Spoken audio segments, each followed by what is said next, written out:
good policy, and the courts are finding that it's constitutional. What's constitutional is that the Second Amendment shall not be infringed. So shall not be infringed is pretty basic. In this case, if you can't afford the insurance, or you don't want to pay the insurance, it's an infringement.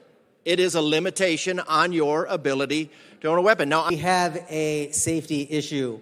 We have a gun violence issue.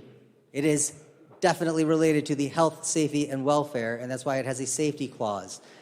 I reject a definition of stakeholding that requires every bill to have a petition clause on it. So the idea that stakeholding or stakeholdering, whichever term you prefer, requires a petition clause, I reject that. I reject that anyone's First Amendment right is being stifled today, or their Second Amendment right.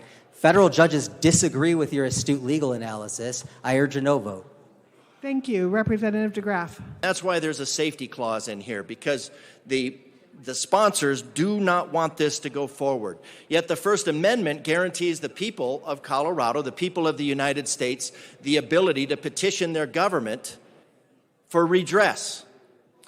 These gun-grabbing bills that seize property from the individuals by creating criminals out of law-abiding citizens have the effect overall of increasing gun violence. Can we really narrow this down, because what you just described is not to the amendment or to the bill? Thank you, Madam Chair. Just countering what the sponsor said, that was untrue.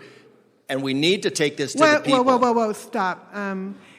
We may not refer to other members of the General Assembly saying things that are untrue. That is unacceptable. Do we need to go into a brief recess, or shall we continue without those I think we can continue, but I was told, it was stated up here that what I said was untrue, so I'm confused, but I'll continue.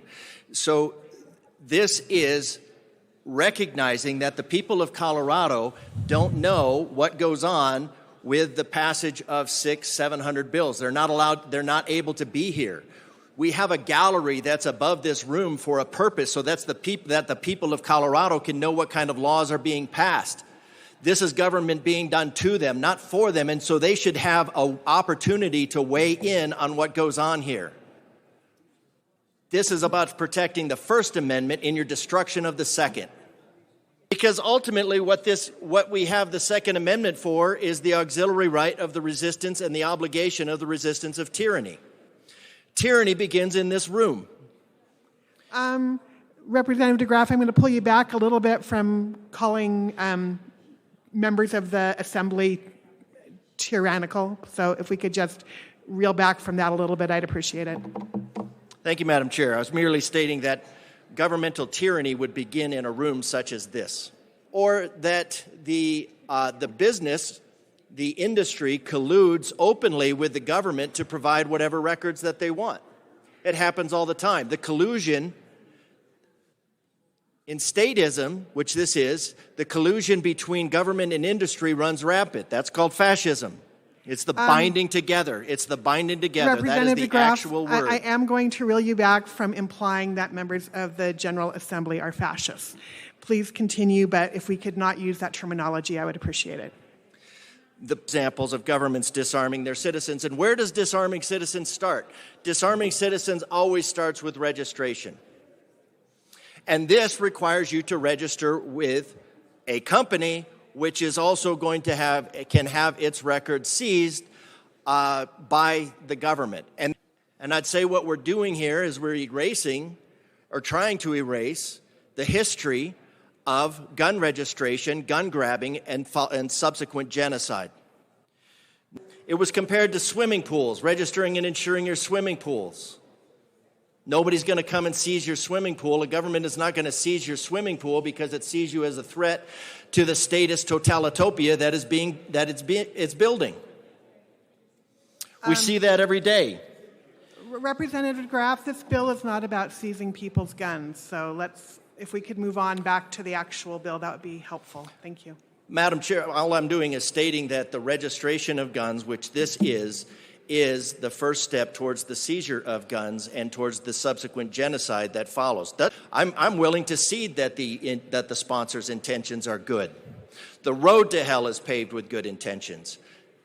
Now, whether that was Karl Marx merely his observation or his strategy, I guess you can talk to him. And the sponsors, besides a complete violation of their Second Amendment rights, their auxiliary right of self-defense, and the ability to resist tyranny, wants to, in addition to that, violate their right to grieve the government, petition the government for grievances.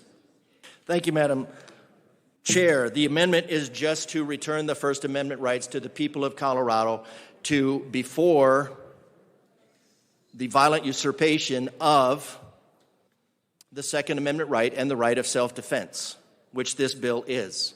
And the people of Colorado should at least have the ability to weigh in on it instead of having that carpet yanked out from under them in addition to this one.